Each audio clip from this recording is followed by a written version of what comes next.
Hello जय जगन्नाथ समस्त को आज गोटे नोटिस आशा पब्लिक सर्विस कमिशन तरफ कटक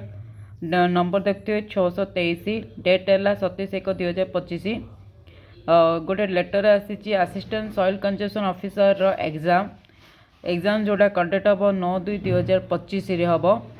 एटा जॉन भुवनेश्वर एवं कटक दुईटा ये सेंटर करिसेंती। प्रथम सेक्शन 10टा AM रु 11:30 नॉर्मल फास्ट पेपर 10टा AM रु 12टा पर्यंत PWD कैंडिडेट आफ्टरनून सेक्शन पुणी आउ स्टार्ट हम 1:30 PM रु 3टा PM एवं PW कैंडिडेट 1:30 PM रु 3:30 PM PW candidate paper 2 MCQ pattern रे हम assistant soil conservation officer in class 2 group B Odisha soil conservation service under department of agriculture farmer empowerment advertise number 01 of 2024-25 on 9/2/2025 to zone Bhubaneswar Cuttack as per program detail below आपणकर exam conduct हम 9 तारिख दिन आप admission बा certificate आप download करें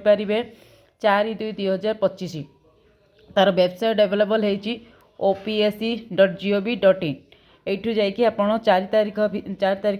admission बा admit card download करें। आपण एग्जाम ग्रुप बी रो एग्जाम कंडक्ट हम 9 तारिख दिन यहाँ हूँ गोटे सर्ट नोटिस पर Odisha public service commission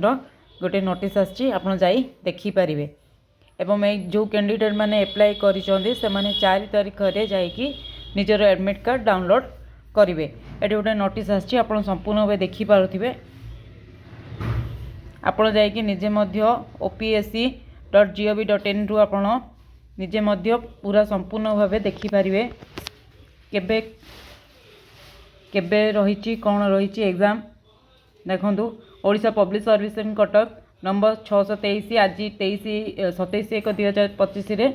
assistant soil conservation officer class 2 रो नोटिस आसी जाइए। एग्जाम कंडक्ट हम 9 तारिख दिन जार एडवर्टाइज नंबर हूँ 01/2024-2025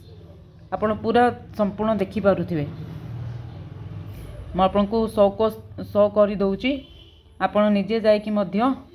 वेबसाइट देखिपारे। The candidate are required to download the admission certificate and institution candidate from the website of the communication website भी available अच्छी http opsc.gov.in 4/2/2025 अनुवाद सेक्रेटरी सिग्नेचर पड़ी संपूर्ण भाव देखिपे 27/1/2005 आपणकर एग्जाम आसी जाकि आप चेक करेंगे 4 तारिख दिन आपणकर एडमिट कार्ड बाहर कार कौन सेंटर पड़ी कौन पड़ी पेपर 1 आपणकर MCQ पैटर्न पेपर 2 भी MCQ पैटर्न संडे आम एग्जाम हम 9/2/2025 संडे रे exam program for return exam हम भुवनेश्वर एवं कटक ऑल द बेस्ट समस्त एग्जाम सक्सेस हो भगवान कृपा समस्त एग्जाम लगी जाओ। धन्यवाद जय जगन्नाथ। जदि भल लगी आगु आहरी नोटिफिकेशन सब जानापी चाहूँगी तो लाइक शेयर एंड सब्सक्राइब करेंगे। Odisha public service commission Cuttack notice available.